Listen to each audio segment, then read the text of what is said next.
Obviously you have a photogenic memory, right? Not really. No, I have to say, I can never remember what I'm supposed to. I have to read my lines in my script because I get up there and I can't think beyond the words that are coming out of my mouth, right? So you had it all set and very impressive. So you don't struggle in school, Not really. right? So why is your passion about helping other people learn? Hi everyone, my name is Bruno Iceberry. Right now I'm here at Queensborough Community College with the president of Queensborough Community College, Miss Christine Mangino. Now I of course want to call her Madam President, but she insists on being called Christine. So that's what we're going to go with for this interview. So she became president of Queensborough Community College in the middle of 2020, where universities not just in the US but also around the globe were being rocked by the coronavirus. And her work was able to bring Queensborough Community College's enrollment down from the lows of 9,000 all the way up to over 12,000 students being enrolled in its undergraduate program today. So, I mean, I'm so inspired by Christine's approach to. I prepared my I intro understand. No, saying I Madam got President. it. I'm so inspired by Christine's approach to taking the university out of the rut that it was stuck in the middle of 2020, in the middle of the coronavirus, and letting it bounce back to the status that it was in before the pandemic. So once again, I'm very excited to be here, and I mean, I can't wait to interview Christine. So actually, just like Christine, my family owes a lot to the City University of New York system, of which Queensborough Community College is a part, actually. My dad earned his 5 bachelor's degrees and 1 master's degree at several different CUNY colleges. My mom is currently doing her master's degree in early childhood education. I think that's what you did a degree in as well at CUNY colleges. Right now, she's doing it at the City College of New York after, well, doing her associate degree over at Bronx Community College and a bachelor's degree at Lehman College. My brother graduated from the City College of New York with a degree in physics, and I myself have taken many supplementary courses at several City University of New York colleges and universities, including Hunter College, Brooklyn College, City Tech, City College itself. So I've been everywhere, and my family has been everywhere in the CUNY system, and we've all had lots to owe to the CUNY system. So Queensborough Community College is, of course, one part and one of the biggest and most important parts of the CUNY system, actually, which is why I'm so excited to be here with Christine today. So we are very excited to have you. Like I said, I'm very impressed by your background and your questions, and I appreciate you saying that we're one of the best within CUNY. I'm very Yeah, competitive. yeah, of course. I mean, Queensborough Community College Mm-hmm. isn't just one of the biggest and best; it's also one of the largest by student enrollment. Mm-hmm. I mean, 12,400, 12,500 people is a very big number. So, and I mean, that's actually 4 times the average size of a community college in New York. So, I mean, all I want to say is congratulations, first of all, for making it Thank this you. far. Thank you. So, my first question would be, I mean, given that you're the first one in your family to go to college, how did that influence your current approach to presidency here at Queensborough Community College, where many people who struggle with gaining access to education elsewhere are able to obtain education here? So I think a couple of ways. I had not much guidance, right, going in or even knowing where to apply to. So I applied to NYU and I applied to Nassau Community College.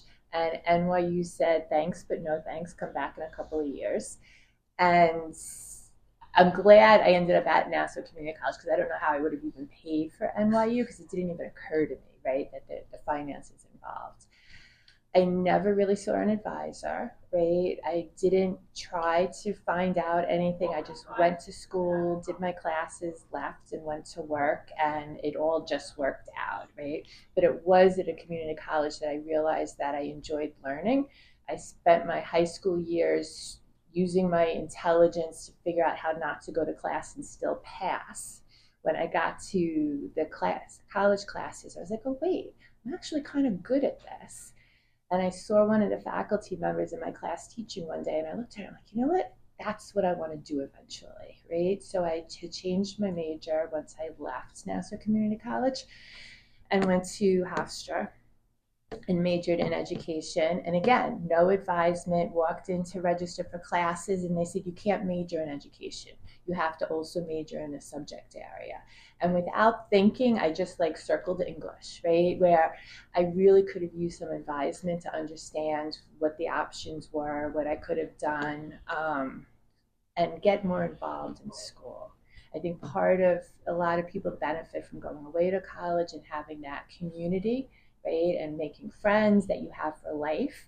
That doesn't necessarily happen when you're a commuter student. So I have worked hard to make sure that our students know to come to us, ask us questions. We know stuff about college and can answer, right? And help make sure that they don't mess it up. An example is when I was at Nassau Community College, I knew after the first year I was going to change my major. I should have changed it there, but I never did. So I have an associate's degree in hotel restaurant management. None of those credits transferred when I went to Hofstra, so I ended up graduating with a bachelor's degree with 157 credits that I did not need to pay for all of that, right? So if an advisor would have told me to change my major earlier. It's great to hear all of that. I mean, that success story, I'm sure, is going to inspire many people, not only everywhere in the US, but also at your own college. I'm sure not that many people even here know about your background story. So, I mean, the second thing I wanted to ask is, um, just the biggest thing I wanted to ask first is, what's the tuition here, like per semester or per credit hour, if you do it that way, here at Queensborough? So per year, I could tell you it's $4,800, right? So it would be $2,400 a semester. Most of our students get full financial aid, so that that's mostly covered. Almost all of our students graduate without debt, right? So even if they're going on to a bachelor's degree, or they could have gotten into a senior college, our tuition's cheaper. So it really does pay to go to a community college first, whether you need to do it to build up your academics or you want to do it to save money. Or if you're already away at school, right, and you're coming home for the summer, take a class with us during the summer at a much lower price, and you can transfer that class back to your school. Now, here's a little secret I'm going to tell Mm-hmm. you. NYU is 30,000 a semester, which works out to 60,000 per year. That's more than 10, I think almost 15 times the yearly tuition over here. The only reason I'm going there is because I'm on a scholarship. So, I mean, this is really helping for not just people who want to save money, but Mm-hmm. underrepresented student groups who don't Mm-hmm. have the money to Mm-hmm. actually go to bigger, better Yeah. colleges and universities. Mm-hmm. So, how have you and your specific policies that you've implemented helped underrepresented Mm-hmm. student groups here at Yeah. Queensborough Community College? Sure. So we know that the two reasons our students stop out of school are for finances and for mental health reasons. So we looked at the finances, and it turned out that 85% of our students who owed us a tuition balance between $500 and $1,000 dropped out of school and never came back. It's not that much money, right? So, like I keep telling any donor that I run into, like any one of us would take out $500 to keep a student in college, let them graduate and change their lives. So we now created the Promise Scholarship so that if students do have an outstanding balance, we can help them pay for it. And then when they're meeting with our financial aid office, also making sure that they have a plan on how to pay for college going forward and making sure that they've completed the FAFSA and done all of that paperwork. So now we know that 85% of our students who got the scholarship, we register even the following semester. So we've totally reversed, right, those statistics. So that's one way to help students stay in college. And now we're trying to figure out with mental health, how do we keep connecting them? How do we take the stigma out of going to counseling? We have a program that is called Persistence Plus. That it's a company that uses behavioral science to text students to give them nudges to do the right things that they need to do, and they are really focused on reminding students about counseling and normalizing the fact that so many people nowadays have these really high levels of stress and anxiety, and that there are ways to work through that. Oh wow! So she actually answered another question that I had planned in one. Knocking out two birds with one stone, I guess. So I mean, yeah, I think that the fact that you're there with not just all of these low tuitions, but also these active programs and scholarships to help students who don't even have enough money to pay the meager tuition to, I mean, go through college themselves and graduate and change their lives. I mean, for the people who can't even pay for community college, getting the degree is one of the most important things they're Mm-hmm. going to do. Yep. Because if they don't have enough money, even $1,000 or $2,000 Mm-hmm. or $5,000 to pay for the tuition, that means that without a college degree, their life is probably going to go into some pretty dark places, which I think means that you've saved, I mean, hundreds of lives here alone at Queensborough Community College. So once again, I think that all of the students here, especially the ones that have been indebted and saved by your Promise Scholarship or by any of the other programs that you've set up to help those who are struggling with their socio-emotional health, I think they really all owe so much to you. Well, and I think to everybody on campus, right? Because we all are focused on how to make sure that every student that enters our door, right, makes it to the finish line. Because when they got to us, right, as you know, it's not easy to apply to college and fill out all the paperwork and all the financial aid papers that need to happen and find the advisor and register and pay for books and get to class that first day. They all came wanting a degree. So if they don't get a degree, we have to look internally at us to figure out what barriers did we put in place to stop students from that happening. And I think everybody on campus is focused on that. Yeah, so I mean, the next question I want to ask is you have a very large background in early childhood education, but as you can see, not many people here are early children. So, how has your teaching approach changed from then all the way to now? Now that you're dealing with people who are adults or young adults just coming into their life. So I don't think it's changed, right? And I used to joke because I used to teach little kids, right? And then I slowly worked my way up to college that they just get taller, right? Like it's still learning is learning, right? And teaching is teaching. I think what's really helped me is having the faculty appreciate the fact that I have a background in pedagogy, right? Because I get what they're trying to do. And just reminding everybody that, most faculty have a doctorate in their subject area and have not necessarily ever taken a class on teaching. So just reminding people that I have a whole lot of credits between my bachelor's degree and master's degree, specifically in teaching. There's a skill to it, right? There's a knowledge base, and that people need to feel comfortable to say, you know what, I'm struggling in my class.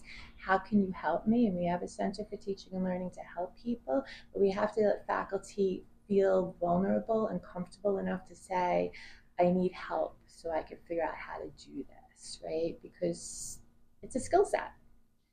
Yeah, so I mean, I think that um, one of the most important things when it comes to community college and being the president of a college is individually helping students. And so, I mean, what have been some success stories from Queensborough Community College where you or your faculty or your financial aid office have individually helped the student go from struggling, not just financially, but also possibly academically, to graduating with a degree?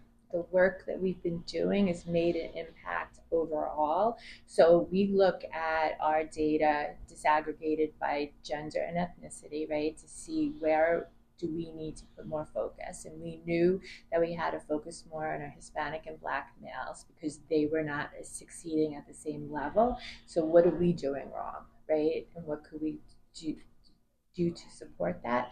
over the last 3 years, we've increased the retention for our Black male students by almost 17%, and for our Hispanic students by almost 13%. So overall, those are hundreds of students, right? That's lives are being changed because we as a community have created a culture of belonging and inclusion and providing the supports that they need without them necessarily having to ask for them.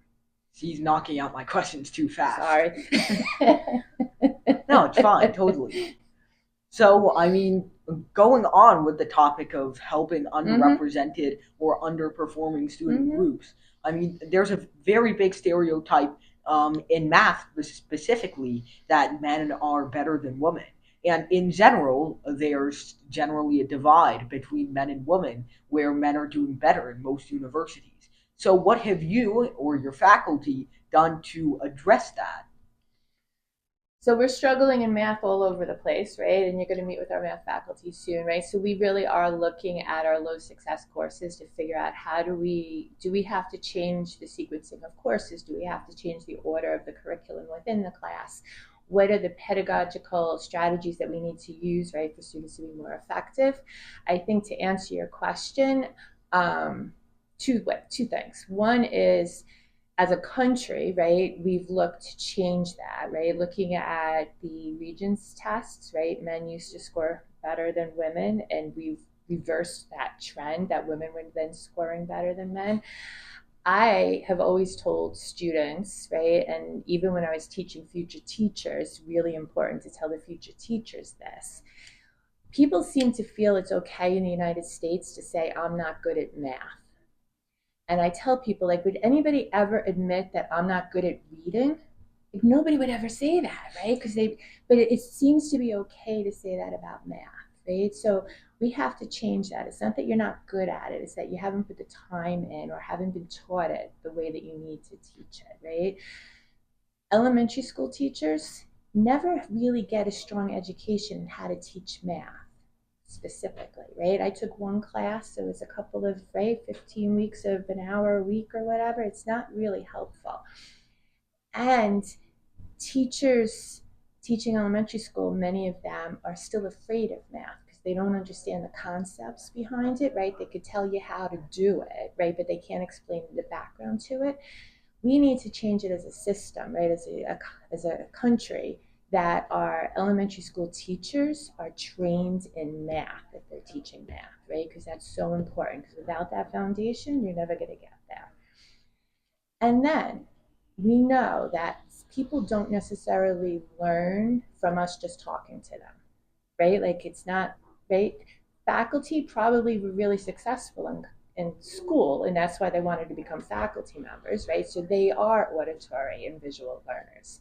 But most community college students are not, right? They need to be involved, right? They were not necessarily successful in high school, right? In elementary school, which is why they're starting at a community college. So we need to teach them the way they need to learn, which is hands on, right? Getting involved and really understanding at their core the basic foundations, right, of a subject. I think faculty are really concerned about getting through a textbook, right, and getting through the curriculum, right?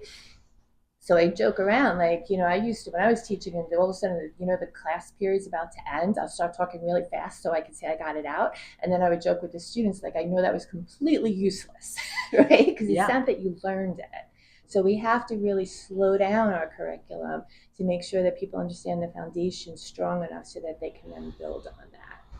We need to address that issue more Yeah, deeply. And it's a very deep rooted issue yeah, that comes with the curriculum of all pedagogy classes. yeah, yeah. So, I mean, I think that what you're doing right now here at Queensborough Community College is really addressing that in a way that a lot of other faculty and presidents don't, because they don't realize that more emphasis needs to be put on teaching and learning math.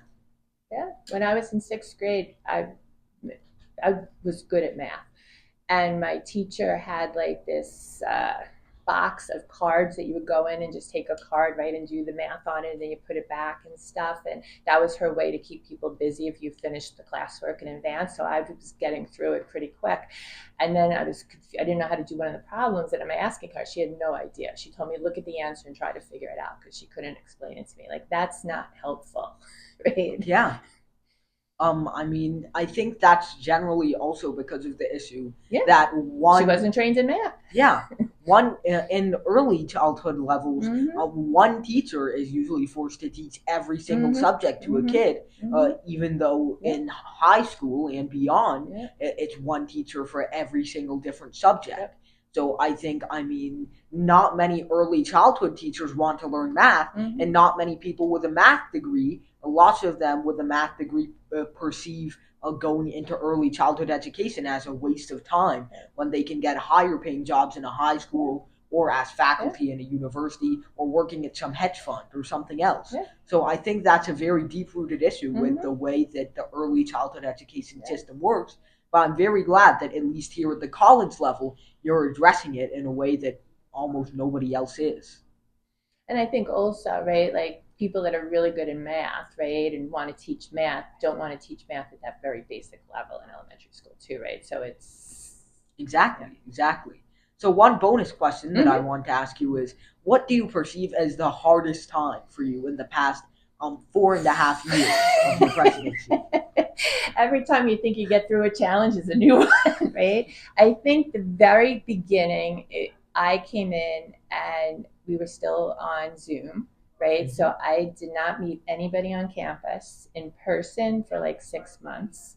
So I had to, and we have 1,000 employees. So I had to build trust with people, right, over Zoom, and figuring out different ways to do that. So they got to know who I was and that everybody had access to see me. Because the other thing is, like, when you're on campus, people see you doing stuff, right? If everybody's in their house doing their own thing and they don't see me doing anything, right, then the perception is, well, what is she doing? Why do we need a president, right? So really making sure that I was involved with everybody. And then became the enrollment and our budget challenges, right? So I've spent 4.5 years telling people no, right? We can't buy that. We can't rehire people, right? We have to wait until we get into a better place with our budget, and we're slowly getting there. But every day there's challenges, right? And I think it's also about focusing on, again, how do we help students be successful, and we can never take our eye off that ball while we're dealing with everything else. Hoping to do what eventually?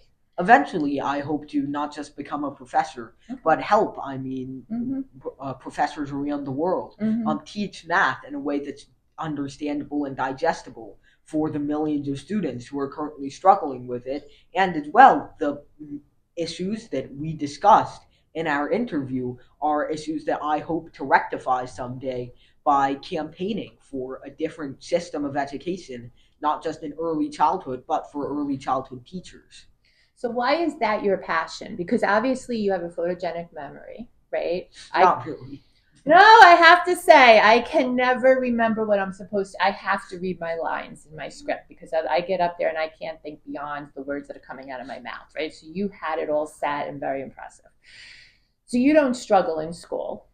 Not really. Right? So why is your passion about helping other people learn? I think it's generally because I struggle a little bit with other subjects. So when I was in high school and I was required to take all of the other general courses, I did struggle with studying for those, especially foreign language. And so I thought, I mean, these must be the struggles that people with math that people are facing with math. And so even though I was finding it easy, I want to bring that level of understanding to people everywhere, so that eventually, I mean, the fact that people who are math geniuses wouldn't be called like math geniuses, or like above the rest of us, but instead like people who are normal. I hope to normalize being good at math instead of having it be like a rarity, the same way people are good at history or good at English or good at drawing. So I think that math is a very beautiful subject, and the fact that people aren't inclined to learn it is not a product of how uninteresting it is. It's a product of the way our education system teaches it is Yeah, uninteresting. yeah, And absolutely. so that's the main reason why I Yeah, wanted to change it. yeah. So, how frustrated have you been in your 12 years sitting in class with a math teacher who couldn't keep up with you or was telling you the wrong information? I mean, that's a big part of why I skipped grades, actually. I'm not sure how much longer I would have been able to take it if I was, I mean, in No, seventh I grade right understand. now. Yeah, yeah, Yeah, yeah. I went to a fairly good um, uh, elementary Mm-hmm. school. It's actually called Milton Fane or Mm-hmm. Public School Mm-hmm. 7. You've probably seen it before since it's in the middle of the Bronx. And actually, my teachers there were okay, but I felt like the way they taught math wasn't satisfactory Mm-hmm. either. And my third grade teacher was a very cool guy. He was very nice, even though we were online for Mm-hmm. coronavirus. He still Mm. cared about his students a lot. But the way he taught math, or rather the way the worksheets taught math, because he was just kind of reading off them, he was more a computer scientist, not a Okay. Yeah. mathematician. So the way that he taught math was very boring to me. And because I knew so much more math than what he was actually teaching in class, it felt like there were so many better things that I could be doing right now. And sometimes I just turned It's my wasting camera your off. time. Yeah. Yeah, sometimes Yeah. I just turned my Yeah. camera off and did those things that I Mm-hmm. thought were better. Yeah. Yeah. And when I moved to a new school in fourth grade, in the middle of the suburbs, I mean, the conditions and budget improved a lot, Mm-hmm. but personally, I felt like the math curriculum in specific didn't improve that much. And so, I mean, that's how I Yeah. slowly got more and more frustrated. And my eighth grade teacher in Algebra 1, by that time I already knew calculus, but she was a very caring teacher, but she didn't really know that much about Algebra 1 either. And so when it came to asking something deeper than the regular material, she would ask people to look it up or try to derive it herself, which often didn't end See, too my, well. my 12th grade, my sixth grade teacher, right? Yeah, The same thing. and Figure it out. the conditions do improve when you get into Mm-hmm. high school. You have Mm-hmm. teachers who are actually qualified, Mm-hmm. at least with a bachelor's degree, to Mm-hmm. be teaching what they're teaching. But by that time, lots of people have already completely lost their passion for Mm-hmm. math or physics Mm-hmm. or STEM subject in Yeah. general, which I think is the main problem. We Yeah. need, as you said, more qualified teachers earlier in the system. Yeah. Yeah, no, definitely. So my daughter had the opposite problem as you did. She would sit in school and not be able to retain any information and felt like she was a failure. But she would come home from school and I would then reteach her everything she had learned, right, to study for the test using active learning, right, getting her hands and her body involved in the process and stuff. And she always did well. But it took her years to be overcome the feeling of failure, right? And that school wasn't for her, that she couldn't learn. And my mantra was constantly, it's like, no, you could learn and you're smart. Your teachers don't know how to teach you the way that you need to learn. See, that's the very tricky thing about early childhood education that differentiates it from, I mean, teaching older kids, even kids after fifth Mm-hmm. grade. Mm-hmm. I mean, feelings of failure and Mm-hmm. feelings that you're not good enough stick and last a lot longer and make a lot bigger of an impression on how a person does in Yep. the future. While, of course, also early children are a lot more temperamental Mm-hmm. and it's easier to make them angry. It's harder to get them to learn something Mm-hmm. if they are not of the right learning Mm-hmm. style, Yep. and generally, it's harder for them to retain. Which means that, I mean, early Yep. childhood education isn't very hard when it comes to the material, but when it comes to the methods of teaching, Mm-hmm. it's really heavy. Mm-hmm. While in late childhood or in Mm-hmm. college, Mm-hmm. a lot of people have simply started putting up with professor just reading off of slides or reading off of the textbook because it works well enough for older kids. Even though I It still really think doesn't. that's totally Yeah. not good. Totally not true. Yeah. Right. But what we do is weed out the people, right, who can handle it and are still successful, and those that can't end up leaving, right? Because the other thing, and I meant to answer this in your math question, is that we give ourselves plenty of time to learn if it's a hobby, right? Like if we're going to learn an instrument, we know that it's going to take us a couple of years to be really good at it, right? I give the example for our students all the time. When my son first learned how to surf, right? It took him 6 months before him and his friend could just stand up on the board. And then it took another 6 months before they could actually ride a wave. And still, it would be like 50% of the waves. If we're learning math or anything like that, right, we're really quick to say when first we look at it, like, I can't do it, I'm not good at this, and we shut the book, right? Like, learning's hard for most of us, not you. And it takes time, but we don't give ourselves the same time that we would if it was something else that we know is going to take a lot of Yeah, time. and the most beautiful thing about math is that at the core it rises from basic logical deduction. Is this true or is this false? And I mean, from that, and well, counting, of course, you can build up all of the fundamentals of math, but often a teacher will not tell you what X is. By the way, if people still don't have an idea of what X is, a variable is just a name that you give a number that you don't know about yet. Like if you have it's like kind of a mask for a number to hide under. And just because uh, two different things have two different numbers have the same mask that they're wearing doesn't mean that they're the same thing.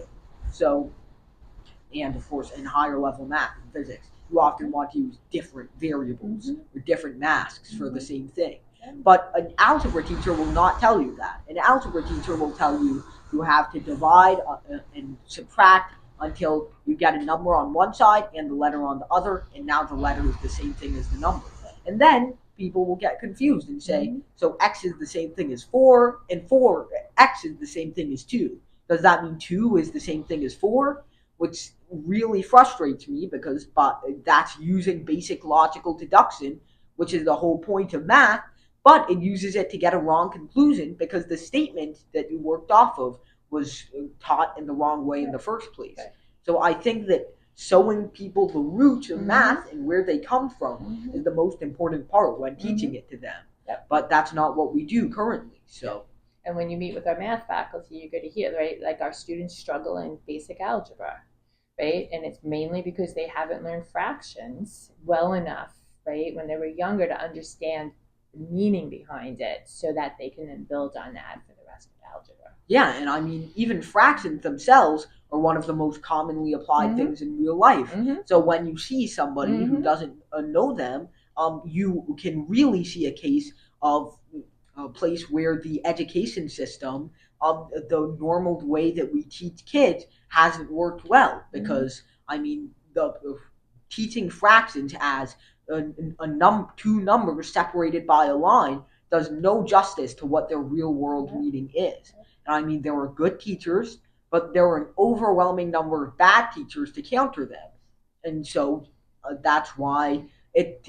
And as you grow up it becomes harder and harder to unsolidify these concepts and misconceptions that a student has already learned and replace them with the correct values. It's like they start sticking and melting over time, and it becomes harder and harder to clean off of them.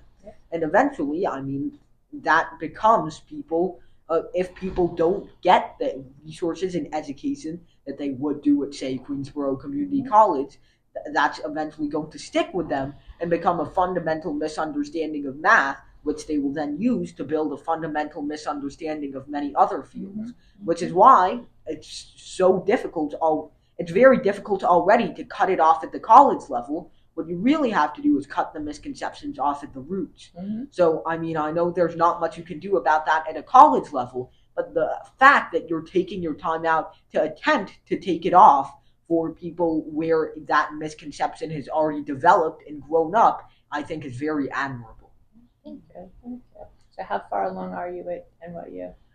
Currently, I'm in my second semester, so right now I'm taking a bunch of courses, 5 courses this semester. So their names probably sound like black magic, but well, Are they all math?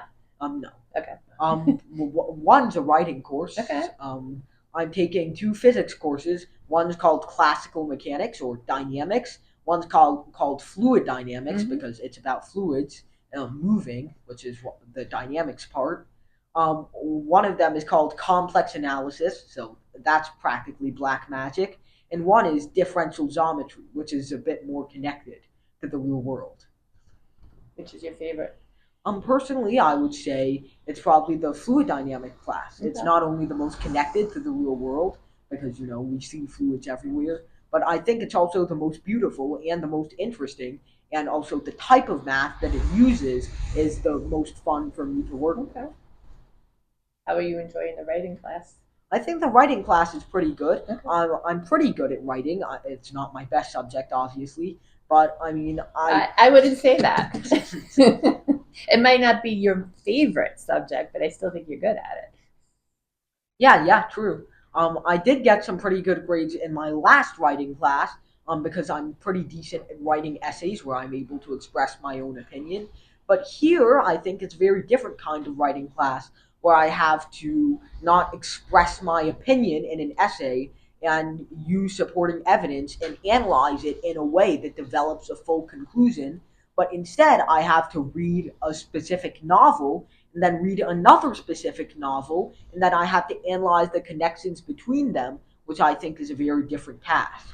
So, I mean, I haven't gotten my first grades yet, Okay. but You think you did okay? hopefully, Yeah. So you had to obviously feel very frustrated, right, all through elementary school, right, before you got to there. Do you now feel like you're in the right place, or are you still surprised at the level of the students in the class with you that they're not with you?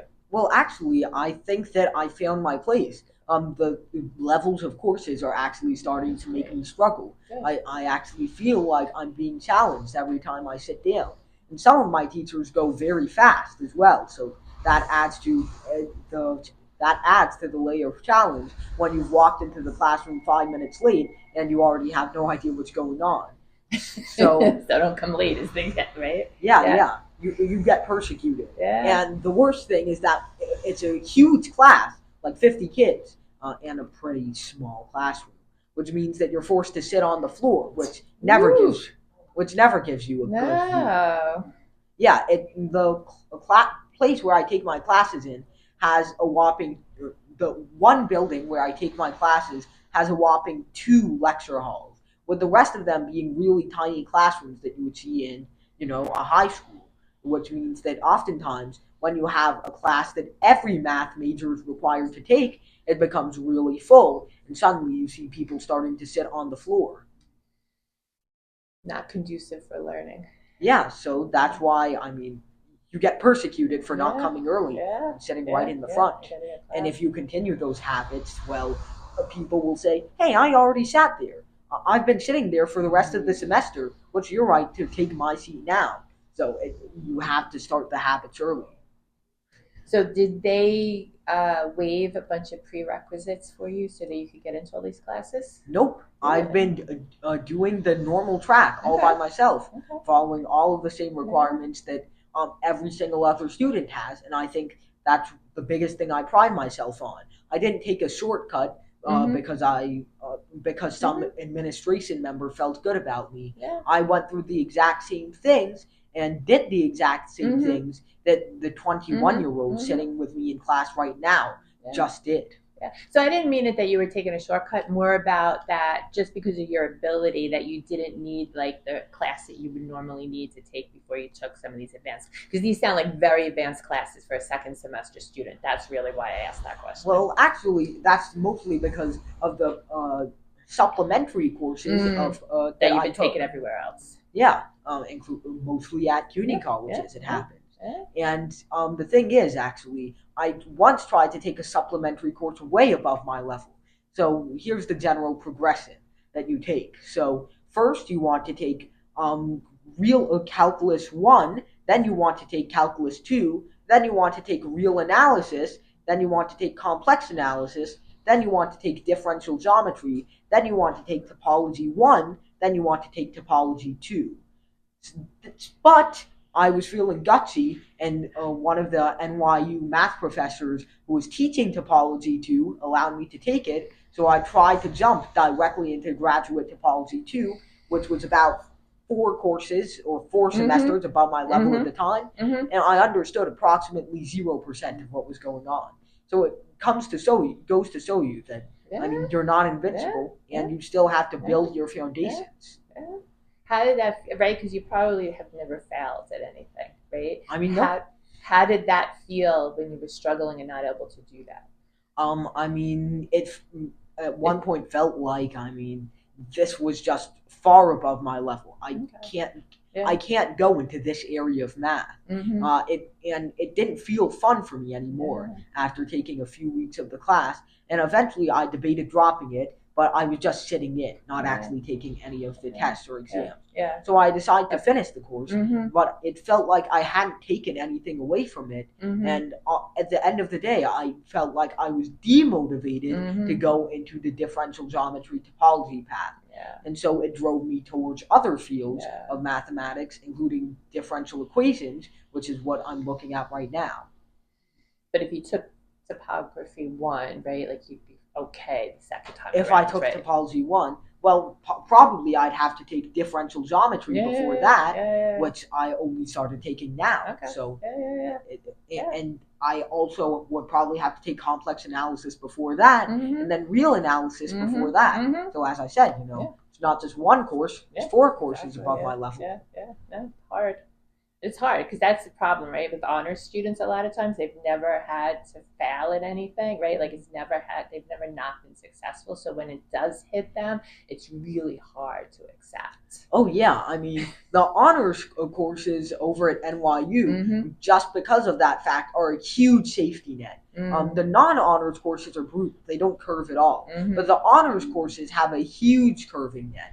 I mean, when I took Algebra One, which is not the Algebra One you see in high school, Mm-hmm. it's more like group theory. Mm-hmm. The regular class, their average grade was totally canned. But since I took honors, the top 50% of the class all got A's and A minuses. It was only when you got to the bottom 50% when you started seeing B's and C's. I don't think the professor gave a single F.